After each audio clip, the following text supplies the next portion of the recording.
കണ്ണൂരിൽ വലിയ ഫേമസ് ആയിട്ടുള്ള കണ്ണൂർ കോക്ടെയിലിൻ്റെ റെസിപ്പിയാണ് ഇന്നത്തെ വീഡിയോ. നല്ല ടേസ്റ്റ് ആയിട്ടുള്ള റെസിപ്പിയാണ്. അപ്പോൾ ഈ നോമ്പ് തുറക്കൊക്കെ ഉണ്ടാക്കാൻ പറ്റുന്ന കിഡിലൻ ഐറ്റം ആണിത്.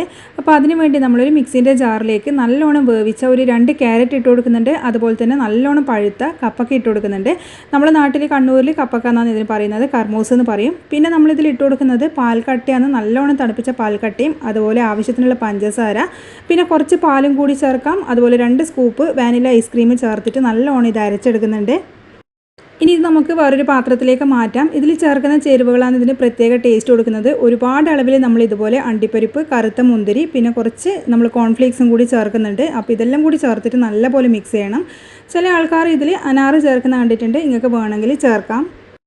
ഇത്രയേ ഉള്ളൂ. നമുക്കിനി ഇത് ഗ്ലാസ്സിലേക്ക് സെർവ് ചെയ്യാം. അപ്പോൾ നല്ലോണം തണുപ്പിച്ചിട്ട് ഇതുപോലെ കട്ടയായിട്ട് കുടിക്കണം, അപ്പോഴാണ് പ്രത്യേക ടേസ്റ്റ്. അതുപോലെ ഐസ്ക്രീം ചേർക്കുമ്പോൾ വാനില ഐസ്ക്രീം തന്നെ ചേർക്കണം. അപ്പോൾ എല്ലാവരും ഇതുപോലെ ഒന്ന് ട്രൈ ചെയ്ത് നോക്കണേ.